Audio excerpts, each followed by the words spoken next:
Thank you for coming out and speaking tonight. And Carolyn, especially thank you. I always enjoy what you have to say. I was thinking about the sleeping issue outside, and I thought if you just develop a really bad case of insomnia, you won't need to sleep. You'll be fine. So my question is, they seem to have these pretext reasons about why they're passing the ordinances that they do. What do you think the real reason is behind what they're doing? The reason, because that is pretextual, and that could be construed to be that we don't agree with your message, and it is an uncomfortable message for us, so we would like to make it very difficult for you to discuss that message or have the right to assembly. So those would be concerns for the ACLU, but to speak to their individual motivations, what we have heard is that this was not about that, but I'm just relaying the message. I'm not saying that this is what I believe. The legal system isn't meant to give anyone justice, right? And I'm speaking as a lawyer. And I advise my clients this way.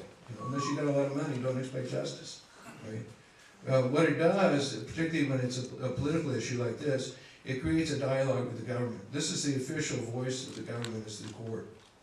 And so when you go in and you have an opportunity, you get a soapbox, you talk to the judge, you have press, you talk to the public. You actually have an opportunity to engage in a dialogue and try to get the state, the oppressor in a position, in a corner where they're going to have to deal with you and answer your questions. It's just interesting because I think these issues are really connected. This issue of economic justice for homeless people and what we're seeing coming down the line in terms of economic inequality, and what the Occupy movement has been so focused on is this wealth divide. So it's interesting that for the past 2 years, David Harrison has really put in thousands of hours probably saying that homeless people have a right to sleep. How many of you sleep?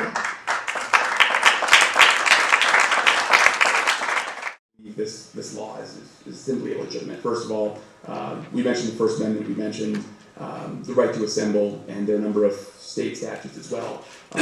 But it goes beyond that also to the values of our community. We believe Boulder is progressive, and that not only reflects the will of the people, but it reflects our policymakers' ideals as well. And we don't think that dealing with this problem that we have, quote unquote, I think that Dave did a good job of raising the idea that perhaps the issue isn't as grave or as dangerous to the public safety as it might be touted to be.